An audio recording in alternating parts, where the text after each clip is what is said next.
All right, today on Doctors Unscripted, we have Dr. Keith Bangart. He's a podiatrist from Peoria Foot and Ankle. We're excited to have you on. So, Keith, one of the things, I know we had your dad on one of our actually first episodes, which was fantastic. Oh, was it one of your first? Yeah, it was. And he said that you love shoes. Now, anytime I talk to a podiatrist, I know it's always fun. You guys, let's kind of define the scope of a podiatrist. I think your dad said specifically it's knee down, right? So anything below the knee and down, I should say, right? Is that correct? Yeah, so not the knee joint, but just, we call it, the little bump right here, the tibial tuberosity down. Everything down. From skin to bone. Really the only thing we don't work on are arteries. Arteries, okay. So you're going to be working on skin, bone, muscles, stuff like that, but no arteries? Correct, okay. Yeah. So with that being said, knowing that you like shoes, okay, what is what do you look for in a good shoe? That's a good question. It really depends on what you're doing. I always tell patients, or people in general, like you pick the right shoe for the right activity. I also joke around that beauty is pain, right? So, so like with my daughters, they want to wear the Sambas. That's really popular right now. And they're always saying my feet hurt. And it's like, well, not a great shoe. So I think, when it comes to, when I tell people about shoes, I'm looking at, okay, what are you doing? So in general, for like a kid, I'm telling them, look at what a basketball player does in a basketball game. Mm-hmm. So a basketball shoe is a pretty good shoe for a kid to wear because running, backward, jumping, circles. Obviously they're not going to do well on grass, but you're not going to wear cleats on grass. So, as far as like if you're going to Disneyland, usually for most people, it's just, if someone can run a marathon in a shoe and that shoe can hold up for multiple marathons, it's a pretty good shoe to so wear. You say a good shoe. What is the definition, as a podiatrist, what's the definition of like a good shoe from cushion to support? Like, what do you look for? So when you're looking at certain shoes, it's funny, I have a thing I did on my Instagram going through shoes. I've been doing that. So when you grab a shoe, you grab it from the heel and the toe and you bend it. It shouldn't bend right in the middle of the shoe. It should really just kind of bend where the toes are. That's the first test. You shouldn't be able to twist it. And then shouldn't be able to push that heel in on the back. And if it passes those tests, technically it's a supportive shoe, right? Okay. And so the shoe should bend where your toes naturally bend. That's where you want it to bend. If it bends in the middle, what does that mean? It means there's just not any support. You've lost all that structural support, so now your foot's having to work a lot harder to propel you. And again, things happen like that. Like you don't think about walking, right? Which muscles to fire? It just happens automatically. You just don't do it. Like if you've seen about that movie from long ago, what was it? What About Bob? Or baby steps to the elevator. Baby steps to the elevator. It would take forever if you consciously try to think about, okay, how am I going to put my foot in each step? So, so again, in general, that's if the shoe's bending too much, if it's like a moccasin style shoe, Vans, are super popular right now. The Converse are popular. Not great shoes. Not great support. So they may be comfortable, but they're not really providing support. And it sounds like what you're saying is if it doesn't provide support, your body has to work harder to maintain that support. Is that correct? Yeah, and you can get cushion with support. That's the thing. Marathon runners don't run on, they don't see too many of them running barefoot, right? Yeah. So well, let's talk about barefoot running. So I know when I was in school, that was kind of popular for a lot of people. Is they were either run barefoot or they had like these barefoot shoes. Yeah, the minimalist shoes. Right, minimalist shoes. So. Is that good or bad, and why? My personal opinion is it's not great for most of the running, that we're doing, because we live in a flat, hard world, right? So, in theory, the human foot was designed to adapt to uneven terrain. So, if you're running out in the grass in a field, maybe across country, then that might be an okay shoe, depending on cushion. But there's a reason the shoes were invented, right? People didn't like walking around barefoot and running barefoot. It protected the foot. So I see a lot of injuries that happen from minimalist running or barefoot running. What kind of injuries are most common with barefoot running? A lot of them are, what we call the forefoot, so the ball of the foot, under your toes. That's kind of where like the knuckle is. So a lot of bruising, injury, turf toe type injuries that, and then heel pain. There's a lot of different types of heel pain that will come on just from that impact. Is that just because like you're getting so much more force through the foot when you're barefoot? Is that why that's happening? Yeah, that's exactly.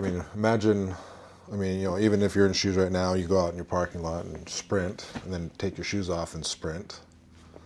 how your feet going to feel. Yeah, that makes sense. Yeah. So why is it believed then? Why is there this whole philosophy that it is like barefoot running is better? Like, why do you feel like that came about? That's a good question. I don't know exactly why that came about. You know, on some of it, it's a fad, it's a trend. Like, there's, for a while people said cottage cheese was healthy, and then others said no, and then right now it's healthy again. It's high protein. It's high protein, yeah. So, like I always tell people, like, not, for some people a minimalist shoe may be great for them and what their foot is. For most people it's not great. I think, as someone whose foot's hurting and they've tried a bunch of shoes and just don't know, they're like, I'm going to try minimalist shoes. Whether, again, I don't know the exact history. I just know that You see a lot of injuries. it helps my business, I guess, which isn't always good. But No. So let me ask this though: as a podiatrist, then how often do you deal with patients that are in pain? almost probably 90% of the patients come in With some type with of some pain. type of some type of pain. What do you feel like is the most common condition you see as a podiatrist? I would say that heel pain was probably heel pain or front of the foot pain, but heel pain is probably trumps Okay. all heel So or all other pains. continuing into that theme, then, what would be the most common cause of that heel pain? So the most common cause that I see is more nerve related. Okay. You have, because the most common one, people think, oh, I got plantar fasciitis or heel spur, right? And so then they'll look online, and Dr. Google will fix them most of the time. They do those simple tests. The ones that I see are the ones that have tried all that and their pain's still there. And so it's usually nerve related, whether it's pinched nerves in the heel. Something very common we see is something called tarsal tunnel syndrome. Yeah. I think it gets missed a lot. And so that's something that is usually pretty easy to get, well, I say easy, but majority of the time we can get people better without surgery on that. So how does tarsal tunnel manifest? Like, if a patient's listening to this and they're like, oh, I have foot pain. How does a patient come in and usually express tarsal tunnel? So the two most common ways is they'll get arch pain, and kind of heel and arch, back towards that point. They will notice that they have good days and bad days, and then they can't really warm it up, and it'll come on for no reason. So when I mean warm it up, like, if you have a sore muscle, get up, Start move, moving, it starts to go away. yeah, it warms up, and you're like, okay, that's feeling better. And then you sit down again, get up, it starts over, but you can warm it up. With tarsal tunnel type syndrome, it is more consistent with, like, the more I'm on it, the worse it gets. Just gets worse over time. Standing just miserable. Sometimes it'll just, like, we could be sitting here having this talk, all of a sudden your heel just starts hurting.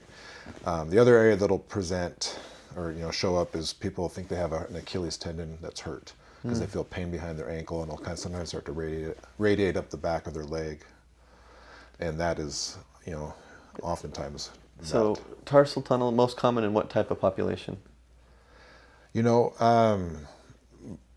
I would say not necessarily population, but foot type. So Okay. someone with a flatter foot. So really common with flat feet. And is this going to show up like if I'm running a lot? Is it going to show up if I'm standing a lot? Like, what is the instigator for that pain coming on?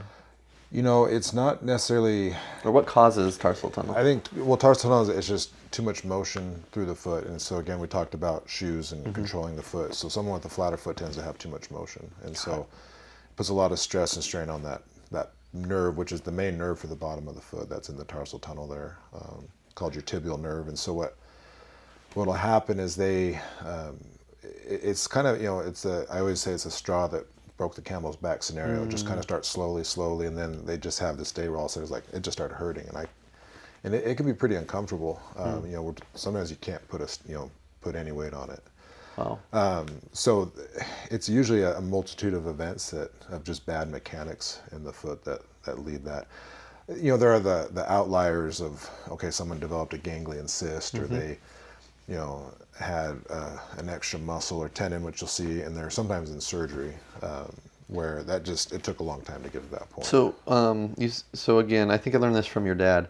So a flat arch is going to be called a flexible foot, right? And a really high arch is going to be more of a rigid foot. So in general, And so in that flexibility, you're going to get more movement. You're going to get things, get that inflamed. You said that normally you can fix this without surgery. So what is the most common treatment for tarsal tunnel?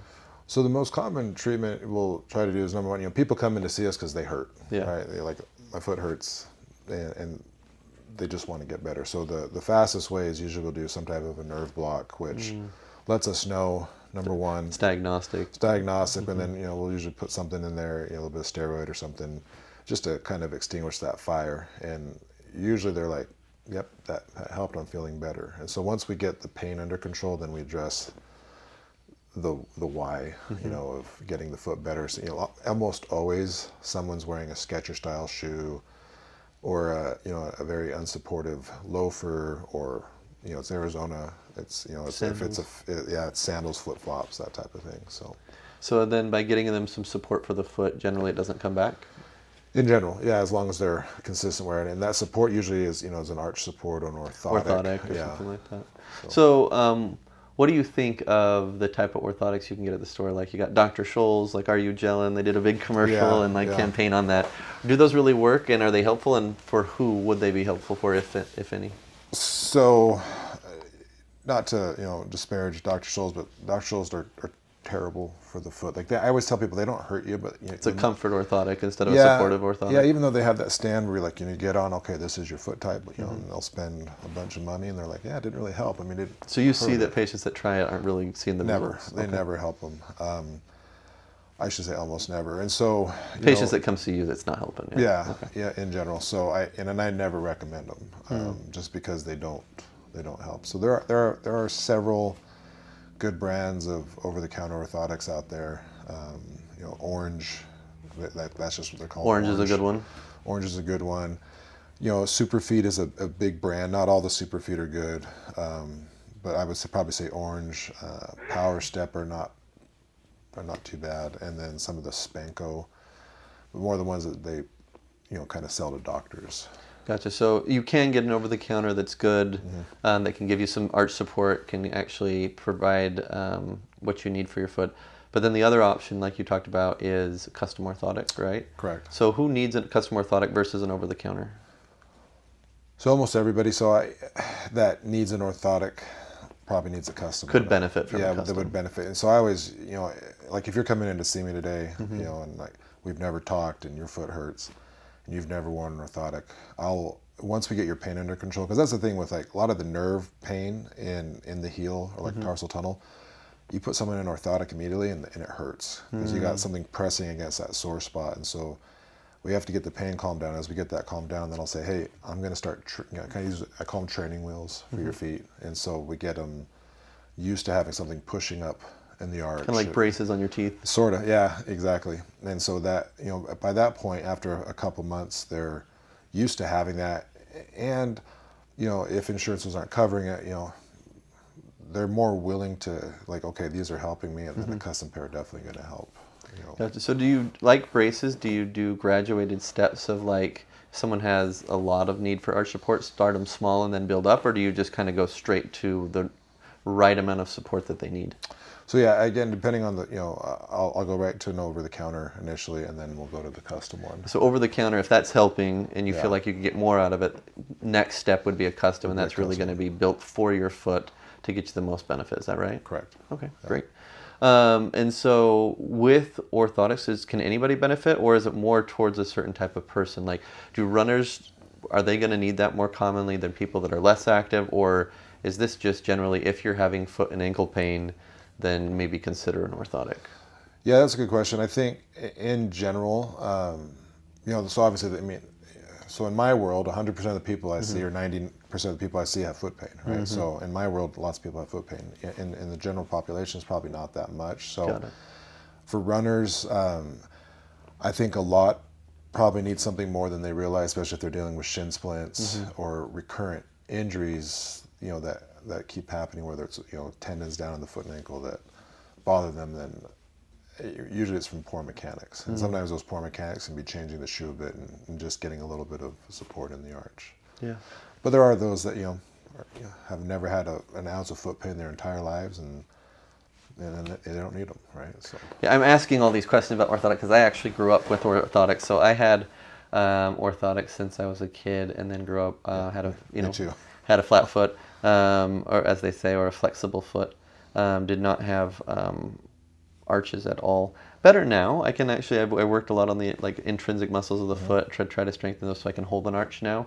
But it's been a long time since I've had orthotics. I had them, and I needed them as a kid. I know it made a big difference for my ankle and foot pain and stuff like that. Now I don't necessarily like. I don't wear them ever, but I also don't have foot pain. How can somebody like need orthotics at one point in time, but then not necessarily have the pain anymore? I'm active. I run. I move a lot.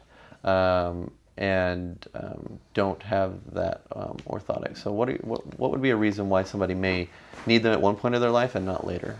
Well, again, I think it just depends on, for younger kids in general, that's not unusual to see that. Sometimes you'll see people that had glasses and then sometimes like didn't need their glasses anymore as their body continued to change and develop.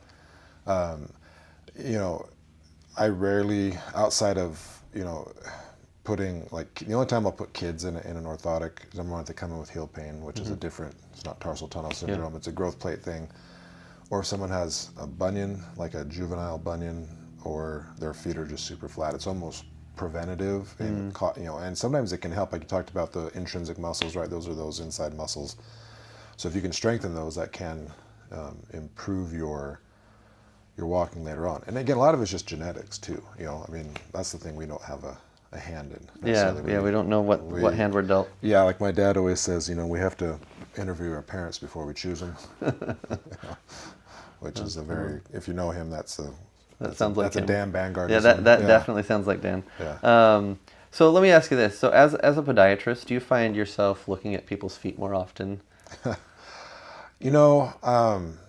get asked that a lot. I think I'll notice it. I'm talking about outside work. Yeah, no, if I'm like people watching, usually I find it more like if I'm at Disneyland or somewhere like where people are walking a lot and I'll just see someone's foot, just an arch just completely So you're collapse. watching gait, you're watching... Sometimes I'm just like, they're going to be miserable. They're wearing, they show up in flip-flops and, they're walking on their inside of their ankles basically. And so I'll notice that. I mean, but I don't like, seek out, like just watching every person that comes through. Oh, that's interesting. Yeah. So, as a podiatrist, I think this is probably true of most professions, but over the last, 30, 50 years, we've seen a big transformation from a lot of professions to being more and more interventional and stuff like that. So as podiatrist, you are trained in being able to do full surgery on the feet and stuff like that. That was not as common going back in time as it is now. So, like, what type of surgeries do you find yourself doing that maybe they didn't do in the past? Yeah, I mean, we take myself and my dad, right? So I'm the oldest. So I was 11 when we moved to Arizona. That's when my dad kind of finished his residency down. I guess I was 12 when he finished his residency. And he was primarily just doing front of the foot stuff. I mean, he'd do some broken ankles here or there. And that was about it. When you say front of the foot, we're talking like toes and toes, bunions, kind of sometimes getting into the top of the arch, yeah. And then with my training, and he had a 1-year residency. Now, it's 3, and there are some 4-year residencies now, or they'll do a 3-year with a fellowship. My program was a little different. I was in Southern Indiana, and we were the only residents in the hospital. 95% of my attendings were orthopedic. And we were at a level 2 regional trauma, so we did a lot of level 1 trauma stuff. And so I wasn't just doing foot and ankle. I mean, I have the only bone I've never fixed personally is a rib. I mean, I've done it myself. Whether it's a clavicle, humerus, both bone, legs, pelvis. I guess I was assisted on a lot of pelvis injuries, but. And so from that, like I didn't do a lot of, we just didn't have a lot of ankle scopes that we did, but I did, I don't know how many rotator cuff repairs, how many ACLs and just vasectomies. This is in residency, right? And so I was able to translate that into, where I do a lot of ankle stuff. Total ankle joint replacement. Didn't do any of those in residency, but I'd done enough of knees and hips and even reverse shoulders that I was comfortable with the instrumentation and handling that. So I think that has changed a lot. Whether getting up into the into the long bones, like that wasn't. I guess it wasn't unusual to me to get up and messing around with muscle and stuff because I've been up in the femur. Yeah, you've been working on it. So that's probably different now than, and that's how more of the podiatrists are. Like my brother, who's also a podiatrist, is we're 9 years apart. He's been out since I guess he's in his fifth year, and I mean his training was very similar to mine and probably even a little bit better with some of the stuff he was able to do. Just because we're seeing better and better technology and they get more training with that. Yeah, techniques are better, all that kind of stuff. So let me ask this. Do you have a favorite surgery that you like to perform just because of outcomes and how it benefits the patient? Yeah, I like, I like ankle scopes in general, just because usually you can see the problem, as long as it's not a bad, arthritic ankle, but someone who has what we call an anterior impingement syndrome, they almost always get better, and it's a pretty quick recovery.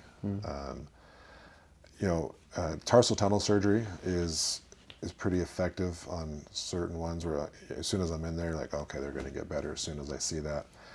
That being said, having seen some of the newer, like we talked about technology, right? So peripheral nerve stimulation has been, as I'm just getting into that, has been pretty remarkable. Yeah, pretty incredible results, huh? Yeah, that might be one of my new favorite ones because it's almost instantaneous. Like people they have pain and then they don't. And so it was kind of like a nerve block in a lot of ways, but it's Except lasting. it lasts, right? Long lasting. Which is pretty incredible, the fact that you can do neuromodulation, identify the nerve that's causing the pain, and then electronically bring that nerve pain level way down, and then it's just gone. So people can walk again, they can move, yeah, we've seen great results with that. Yeah, and stuff with ultrasound. Like I like to do a lot of stuff with ultrasound where we can. I mean, it's like I call adult video games for doctors. Because you can just see the anatomy, you can see stuff, you can get right there. So you're much more confident in it. I know people have heard about knee replacements, hip replacements, shoulder replacements. I know of a lot of people that have heard about ankle replacements. So who needs an ankle replacement? So ankle replacements are not near as, they're not near as popular or as common just because, the ankle joint's a pretty stable joint. And so you don't see a lot of what we call primary osteoarthritis, where just wear and tear, bad mechanics, bad genetics. And so the people that need it are those that have usually had what we call post-traumatic arthritis. They broke their ankle in their 20s, and here they are in their 40s, 50s, 60s. It's a lot of pain and movement. A lot of pain because they broke it through the joint, which causes post-traumatic arthritis. You don't see a lot of just primary, like it just happened. And so those are usually the ones that are needing a total ankle replacement. The technology is way better. I mean, the results are almost as good as knees as far as longevity. So how does that work? Like, what are you actually replacing? So you're cutting out, just like on a knee. So on a knee you have your tibia and you have your femur, and so in the ankle you have your tibia and your talus, right? And so basically you're chopping off the top of the talus and you're wedging out a section of the tibia, and you're putting metal in there and then a piece of plastic. So no different than a knee, a hip, It's just a like shoulder. a knee, the bones involved, it's going to be the inferior portion or the lower portion of the tibia, and then the talus right there, just where they articulate. Yeah. Interesting. And it's just, but you think about the ankle joint, so, you go from really, really small joints to really big joints up to the, to the hip, and that same amount of weight that ends up through your knee starts at your big toe joint and then transverses up through the joint in the ankle. So there's a lot of force going through that ankle. With a lot, there's a lot more structures on the front. It's not a surgery that everybody likes to do. It's not an easy joint to get into. You got arteries everywhere, and pretty big nerves you got to be aware of. And so, not that there's not that in the knee, but in the front of the knee there's not. Everything is in the back. So, yeah, the ankle replacement's not for the faint of heart. For those who are receiving it, it's not as quick of a recovery. Like you're not up and walking, like in total knee, people are like, oh yeah, I was walking, they had me that afternoon walking. It's 3 or 4 weeks minimum before you're walking and moving in a boot. Wow. And then and every doctor's different, but in general it's usually about a month, and then they start walking them in a boot for a couple more months. Then you start physical therapy, and so way different then. That is way different. So one of the conditions that you mentioned a second ago was bunionectomies. Is that the most common procedure you guys do, or what would you say is the most common procedure you do as a podiatrist? That's probably, I don't see I don't do as many like corrective bunionectomies. Usually I'm doing fusions at that point because their joints are just shot. That's probably the one that is, gets tested on the most. That's the one that are most prevalent with podiatrists is a bunion. Probably one of those, we fix hammer toes a lot. That's a pretty common one we do. So let's take those one at a time. So a bunion, you talked about that, very common condition to see a podiatrist for. Yeah. Why do people get bunions? It's going back to they didn't pick their parents carefully enough. It's just genetic? There's no other reason? Pretty much. It affects women more than men. Partly has to do with that more, and you see it more in more flexible foot types. So someone with a flatter foot, not always, but a foot that can't get an arch again when they take a step. So you'll see it's just the force. We talked about all that body weight going through a foot, and the muscles. There's a lot of muscles pulling on that big toe joint to stabilize it, and things don't work out right. Okay, so when you do get a bunion, what's actually happening then? So you've got that first metatarsal coming down, meeting the big toe, and what's going on there? So you got a flexible foot. Weight comes up and hits that first metatarsal, that big toe joint, and so that creates a jamming effect because your big toe can't move anymore, but you're still moving forward. And then you've got some muscles on the bottom and and what those intrinsic muscles you talked about inside the foot that are pulling and trying to pull the toe down and over. And because of that lack of motion, it's almost like a bow and arrow. So if you have a bow and before you put the string on it, that's kind of how your foot is. And then you add that string and put tension and it starts to bow. And the big toe joint is kind of that pivot point for that, where that's going to be. And so as you get that abnormal stress and pressure and combined with, the genetics, we talked about, tissue laxity, and that's why it affects women more, with their hormones. With the tissue laxity in there, and that's why they get it more? They tend to get that more common. And so that's what causes a bunion in general. So that goes back to and then if you're not wearing the right shoes and and then we'll try to add an orthotic or things like that to slow down that progression. Yeah, because if you have ligament laxity or any type of tissue laxity in the foot and you don't have a supportive shoe, well, of course it's going to move around more and you're going to see that accelerate. So that makes a lot of sense. So hammer toe, what is a hammer toe? So hammer toe is when your toes do this when they grip the ground. Why do they do that? So again, it goes back to that instability. It's your toes are supposed to help propel you, and so. But again, it's a muscle imbalance, so you actually, most of the muscles that do most of the curling of the toes are actually up in the leg. And so it's a muscle imbalance due to that instability in the foot in general. Or there's from some Achilles tendon injuries or neuromuscular issues, or people with high feet, they'll get a different issue, but it's still the same thing. They're trying to curl to grip the ground to help you take a step. And that imbalance occurs. And so over time, instead of them working straight, they start to be like this. And so it can start at really young. It can start later in life. But what'll start to happen is it start to change the nails. You get thickened nails. So how do you fix this? So there's lots of different ways. The way that we were taught in school is you make an incision on the top of the toe, take the joint out, put a pin or a screw in, and you fuse it. And so the end result is it moves like this, and the hammer toe goes away. It was interesting, when I was 14, I didn't know I had hammer toes, but my dad told me I had hammer toes, and so he went and fixed my toes in a different way that he had learned, where it's just a small incision on the bottom of each toe, and by releasing that long tendon, the result is my toe just moves up and down, but I can still, if I wanted to bend them, I could.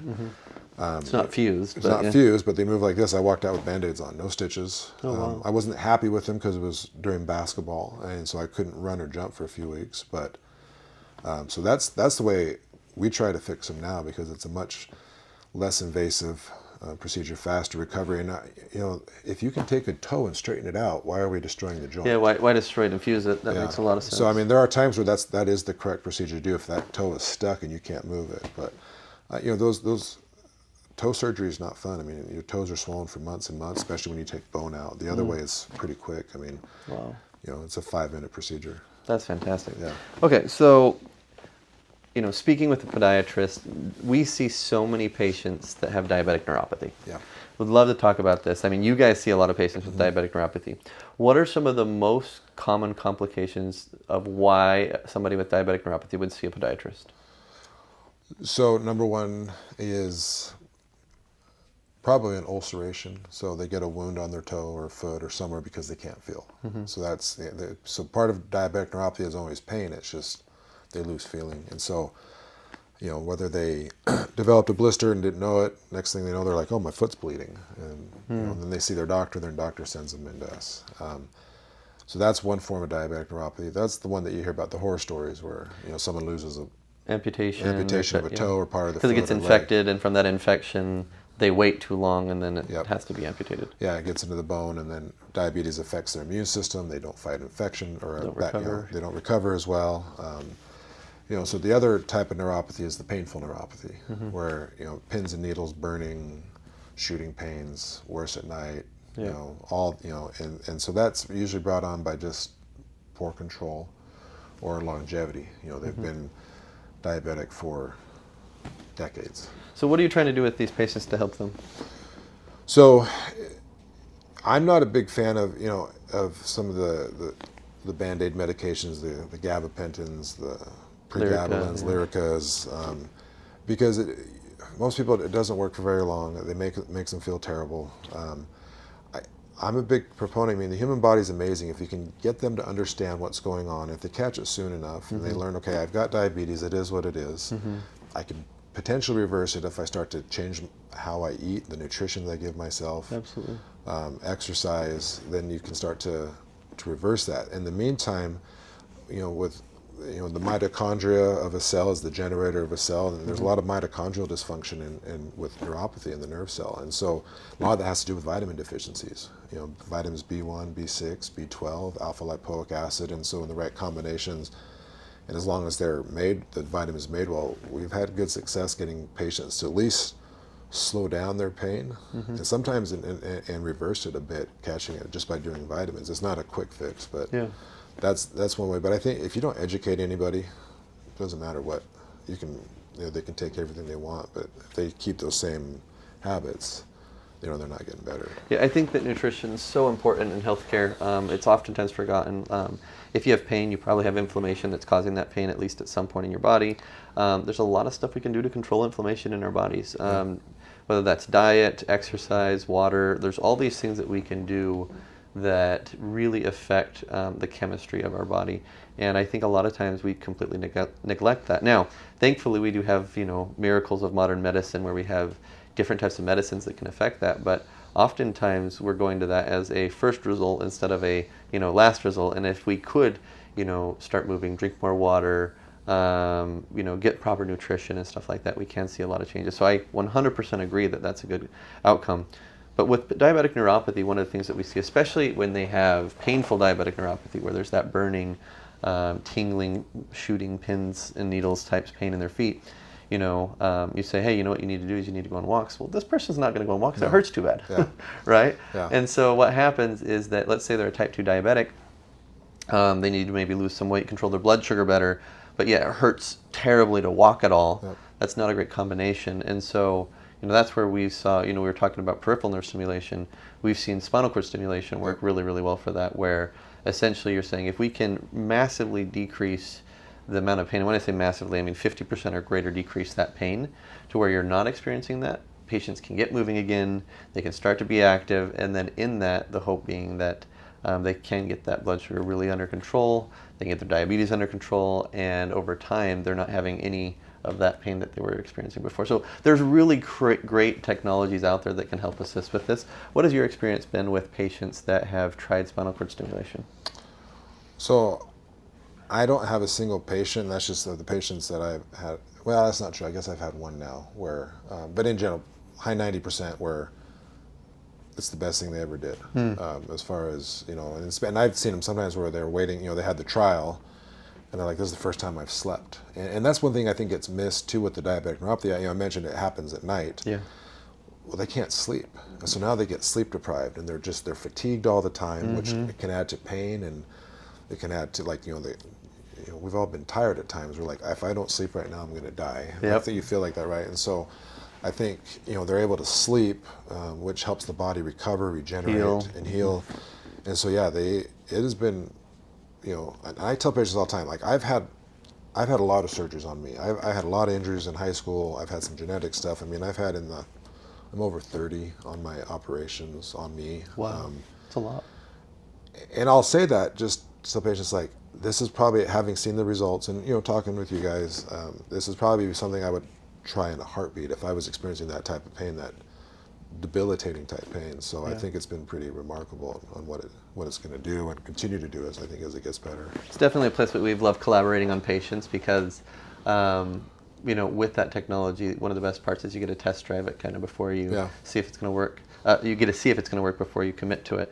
And for those people, that's been one of the most satisfying things for us is those patients coming in and saying, we had a patient come in and actually start crying. And it was a beautiful thing because they said, I felt the cold floor on my feet for the first time in 5 years. And like that brought her to tears. And you'd think, well, it's just feeling the cold floor. But when you have that pain and numbness in your feet for so long, and you have to watch everywhere you step, as you were talking about, so that you don't get a cut or laceration, that's a big deal, starting to feel your feet again, having that pain decrease. And so I know that we've loved collaborating on some of those patients just because of, as you said, the quality of life impact that it can have, sleeping at night, being able to move again, walk again. I mean, we take it for granted when we're healthily walking around and sleeping well at night, but if you take that away, quality of life goes just down the toilet. It's terrible. Oh, it is. It's the worst. Like your feet aren't supposed to hurt. I mean, Yep. your body in general is not supposed to hurt. But yeah, I mean, if you can't move, you're not a happy camper. So Absolutely. So, I mean, what percent of your patients do you feel like that come in to see a podiatrist have diabetic neuropathy, or even diabetes? Let's just say. yeah, I would probably say, I'm thinking probably in the, it keeps going up too. I would probably say, if it was 5 years ago, I'd probably say maybe 30-40%. I'm probably 50% Wow. of the patients are diabetic, and of those, at least 50 to 75% of those have, and I know that's a little bit of range, but without looking at numbers, have some form of neuropathy, and sometimes they don't realize it. It's just they're just. So when they don't it's realize it, gradual. what do they say that makes you kind of diagnose that? Well, a lot of times I'll look at the bottom of their foot and like they are just dry, peeling. They're like, I put lotion on, I just keep drying out, and so they'll have a form of neuropathy because the neuropathy, the nervous system affects everything, right? Not just our feeling, but the little glands in our skin that says, hey, you need to secrete some oil right now, or hey, you need to sweat, and those die. They stop working. They well. quit working, and so now their feet dry out, and so then they get cracks and sores. So that's usually something you'll see immediately. So they'll come in and not necessarily talking about the neuropathy, but cracked feet, sore, and they're like, why do I have to keep putting lotion on my foot? Yeah. And that's a good sign that you're like, you may have, are you diabetic? Yeah, or I'll ask them how long have you been diabetic, and some are a couple of years that they were just diagnosed, so who knows how long they'd had it before that. Others are, I've had it for 20 years, so like, well, I can feel my feet, and they'll do like the fine touch test, and they pass that fine, but and then you'll see like their the bottoms of their feet become very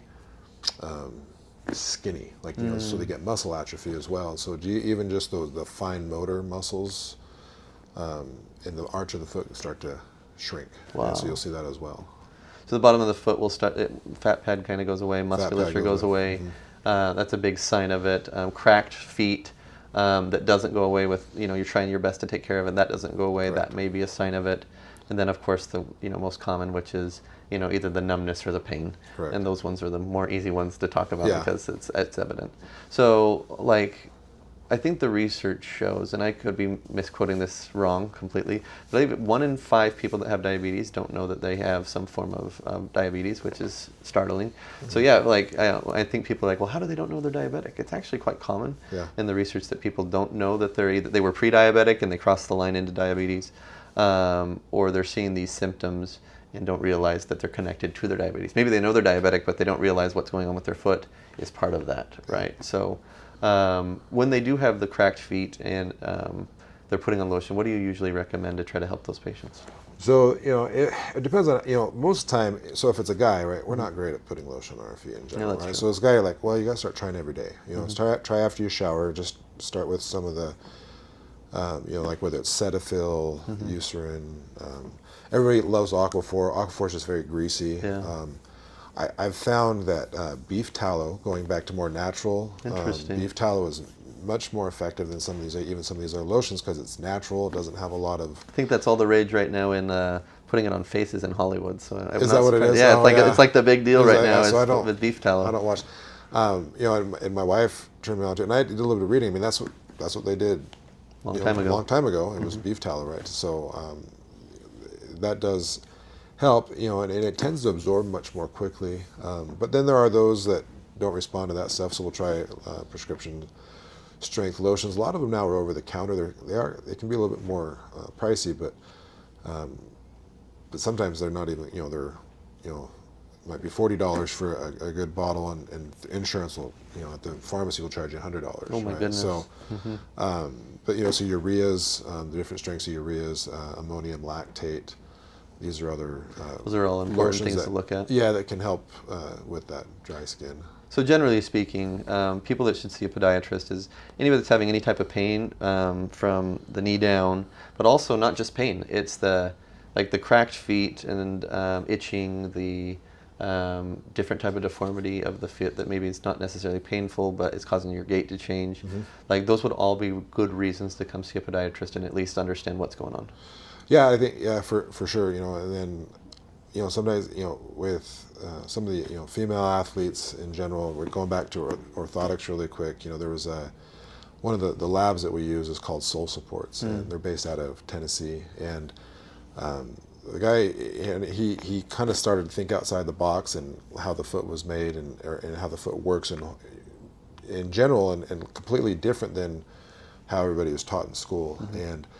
And he put his theory to the test and went to Vanderbilt University, and the women's soccer team, they were, you know, and I think the women's sports in general, but soccer, so women have, just because of the shape of their pelvis, their femurs, their thigh bones come out at different angles called the Q angle. And so that tends to put a lot of different stress on the inside of the knee, and they were having, and the soccer players, a high incidence of ACL and MCL injuries. And you know, the body, like, you know, the body wants to level out as much as it can, and that comes to physical. Like if we're standing, you know, why does our foot, you know, so if someone has limb length discrepancy, so one leg's a little bit longer than the other, and it goes, and if it's too much, the body you'll consciously try to give yourself an arch and flatten the other one out so that you're not walking That happened sideways, to me. right? So the body tries to level itself out, and so that will correlate with female athletes in general, just because of their anatomy. And so he said, let me put these orthotics in.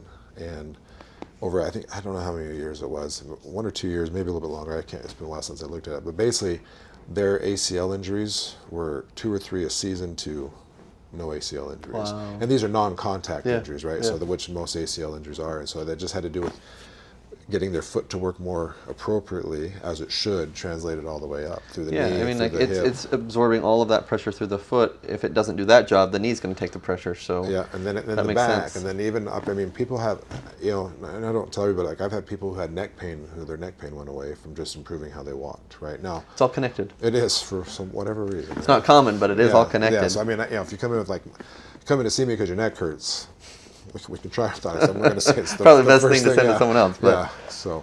yeah, I think that's more incidental of like you do that and it goes away, and that's how Yeah. you find it. They're not coming in for that. But Exactly. no, that's fantastic. So I love the idea of biomechanics. It's something I studied a lot in undergrad before going to school. And with that, biomechanics from top down and bottom up, right? So we look at that and to say if the floor or the foundation isn't level, everything else is going to try to adapt to that. But it's also true because of the righting reflex, which we have, like our eyes always want to stay level. So you have the foundation, which is going to be your feet, but then you also have your eyes. And so, for example, if your head's tilted, you're not going to walk around like this. You're going to adapt to where your eyes are level, right? Yep. And so you have these up, top and bottom, to where if they're not in the right sphere, everything below them will try to shift to make it to where they compensate. And in that compensation, you're going to have abnormal wear and tear, you're going to have pains and aches and all sorts of other issues. So I love that. You know, I very much studied it from the top down, but you from the bottom up, it's absolutely true. And everything in the middle is affected. So I love that. Alrighty, so last couple of questions then. What is your favorite thing about being a podiatrist? Probably my favorite thing is, you know, almost always someone comes in hurting, and when they leave, they're feeling better. Now, sometimes that feeling better involves getting a shot, which doesn't feel good, but they'll walk out, say their heel's been hurting, and they're like, oh, well, it's numb, but it doesn't hurt. And I'll say, well, that means we got the right area, right? Because I didn't numb up your whole foot, just that spot. So they almost leave feeling better. There's some conditions, like some skin conditions, like as soon as we call it a plug sweat duct. People feel like they have this sticker, they think it's a wart, but it's a plug sweat duct. I mean, as soon as I see that, that's instantaneous relief. And so that's it's always gratifying. I mean, there's a lot of not fun stuff when it comes to healthcare, and I mean, the reality of being a podiatrist, like I don't have patients dying on me, outside of just getting old, or I'm not trying to say life and death scenario in the OR. So in general, like people get better, or we can help them feel better as soon as they leave. So I think, yeah, very similar to what a lot of our pain doctors say, right? They get into it because they're like, I want to help patients, and when a patient's in pain and you can do some type of procedure and they walk out and they're like, oh, my pain's gone, it's really rewarding to be able to see that relief. Whereas, if you're a cardiologist, and not to pick on cardiologists, but like oftentimes the way you're treating the patient and stuff like that, they're not going to come in and be like, they're like, I feel so much better after you worked with me and stuff like that. It's more of thank you for not, it's the heart attack you prevented, or the surgery that you did. But so it sounds like podiatry is very similar in the fact that you can get a lot of good patient experiences where the patients can relatively quickly experience a change from coming to see you. In general, yeah, and I think, I mentioned earlier, having had a lot of surgeries on me, I've been injured a lot. And one of the things I learned, especially and then going through medical school, and how amazing the human body is and its ability to heal itself if you give it the right chance and put in the right position. So I think one of the other things I've really become pretty passionate about, is regenerative medicine. And I know we've had conversations in the past about that, and so and just with the technology and where, like, so PRP, platelet-rich plasma, and some of these newer companies have, where you can actually concentrate the plasma and get the growth proteins in combination with the platelets. I mean, it's been pretty amazing on Achilles tendonitis, where we'll ultrasound it, because we'll get someone, see right where the defect is and the injury in the tendon, put it in, and it doesn't feel good. Like, you're pretty miserable for a few weeks. Not a comfortable injection. No. I mean, it will numb you up. That is not fun, but they need an after the fact. Oh, yeah, the PRP is inflammatory at first as it heals, because inflammation is actually a healing process. It's chronic inflammation that's bad. And and when you put those modulators in too, you kind of modulate, so you're not overly inflammatory, where it's following the cycle it should. But it's been pretty amazing where I'll ultrasound that tendon 6-7 weeks later, and sometimes it looks like normal tendon again. Which is it's phenomenal. There's someone who's been dealing with pain for a year. They like, I can't have surgery, let's try this. And so I think my big thing is, like, just trying to get people to trust their bodies. God made our bodies in a way that is beyond miraculous in its ability to heal, as long as we take care of it, right? And so as we learn to trust, and then at the same time, life's not easy. We all have imperfect bodies, but we can at least get through life and be functional. That's well said. I was actually, I'm smiling because I was snowboarding this weekend, and I was, that has its own wear and tear on the body, but I went down and was at lunch and was sitting at the table, and I was sharing a table. There was a gentleman that was there, and we got talking, and he was telling me about how with skiing, he would get really bad pain in his hip bursa, we'll call it. And so he was like, I get really bad hip pain, and that bursa gets really inflamed. And he goes, every year if I get a PRP injection, I can ski as much as I want, and there's no pain. He goes, but if I don't get a PRP injection, it inflames. And so, I mean, that's not common from what I've heard of needing it every year, but I guess he's extremely active, and probably he has something wrong with his biomechanics that causes that to actually inflame over and over again. But just kind of as a testimony to PRP and how effective it can be, you're essentially facilitating the body's ability to heal that area. Your body knows how to heal itself. It just sometimes needs some of the actual building blocks to do its job, and that's essentially the intent behind PRP is, let's take those building blocks out of the blood, put them exactly where your body needs it, so it can help, repair that area. And I mean, for us, we've seen really great results with PRP as well. So amazing what the body can do. And as we, even like talking about the beef tallow earlier, it's almost like some of these things that we've had around for a long time, we're remembering how effective they are, and going back to some of those things that really are incredibly effective when you're not relying as much on medications and pills and drugs. Almost modern medicine, yeah. I've had 4 knee surgeries on each knee. I had, cartilage grafts, and so I am one of those people, like I have to, because I have a torn meniscus in my left knee still. I'm still active, but I routinely, about every 6 months, do my own PRP in my own knees. How's it feel? It's terrible. No, like like when I first do it, afterwards. yeah, but afterwards I'm good for a while, and I probably am about 8 months, because I went snowboarding just a few weeks ago at a medical conference up in Utah, and I could tell, like, that after I got done, my knee was quite sore, and I was like, oh, it's been long enough. I need to do it again. months, yeah. So I need to do it, but yeah, it's amazing what it can do as far as how it helps, but I think, yeah, just getting, and PRP's been around, like, if you look at the history, a long time. yeah, I mean, they started looking at it in the 1940s, and, Incredible. and so it's not like it's new, but I think, just like I said, the technology is better, like this filtering system of some of these companies, that it's pretty remarkable. Like, you take this plasma and you can concentrate down, you're pulling all the water out, and you got this nice thick goo on top of it, on top of the PRP. Yeah, so it's cool. But. Well, as we're winding down, then I have one last question for you. Yep. So, one of the things that we like to ask is, we feel that there is an opioid epidemic in the country. I mean, if you watch the news, you've seen that over 100,000 people dying every year from opioid-related issues. One of the things that we hope with having these conversations is to talk about, how can we solve the opioid epidemic and help patients to get out of pain. So, as a provider who deals with a lot of patients in pain, what do you feel like is one of the ways that we can help to fight the opioid epidemic? So, I think some of it is, again, it goes back to educating people, not, so, for example, like, do I prescribe opioids? Yeah, I do sometimes, especially, and I only do it for a short period of time after surgery. Yeah, post-surgical. With, post-surgical pain, which can be pretty intense pain in the foot. I mean, they use pain trials for bunion surgery, because it's reproducible and pretty intense pain.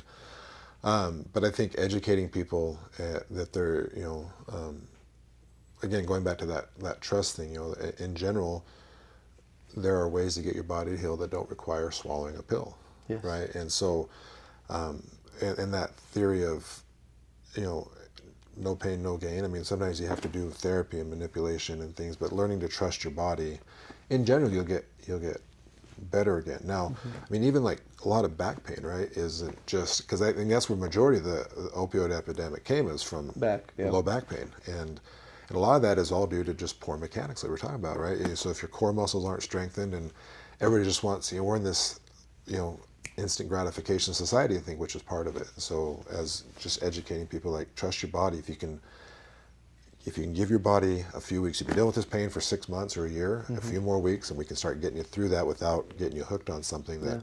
Change the biomechanics, see if it decreases that pain. And then there's other things that are non-addictive that you can do as well. So even, I mean, for some of the medications that are out there, I mean, aspirin is a natural medication, right? I mean, it comes from willow bark. It grows on the earth, and so I think, so some of these derivatives that come out, the ibuprofens and stuff, if taken correctly, are good at modulating some of that pain, so people can move and still function, but as they're learning to improve their mechanics. So I'm a fan of that. I'm a fan of, electrical stimulation, not, external electrical stimulation, physical therapy, shockwave therapy, I mean, which is ultrasonic sound wave. I mean, there's a lot of different ways to get that. But I think the way going back to your initial question, how do we treat it, as educating people, and sometimes just, sometimes reminding providers, because I think sometimes providers forget that the human body is amazing. Yep. And it can heal itself, if in general, if given the chance. I think that you nailed on an extremely important topic, which is the power of education, both for providers and for patients, that focusing on learning, how can I deal with this, not necessarily seeking instant gratification, but trying to say, how do I treat the root cause so that I'm not just getting relief now, but I'm getting relief for the rest of my life. Yeah. And that's not always possible with certain conditions, but it frequently is. And if we're looking for that and we're trying to educate ourselves and we're trying to educate our patients, I think that's one of the best things we can do. So well said. Alrighty, well, thank you so much for joining me today on Doctors Unscripted. We loved having you on, and look forward to working together some more. All right, appreciate the invite. Thank you. Absolutely.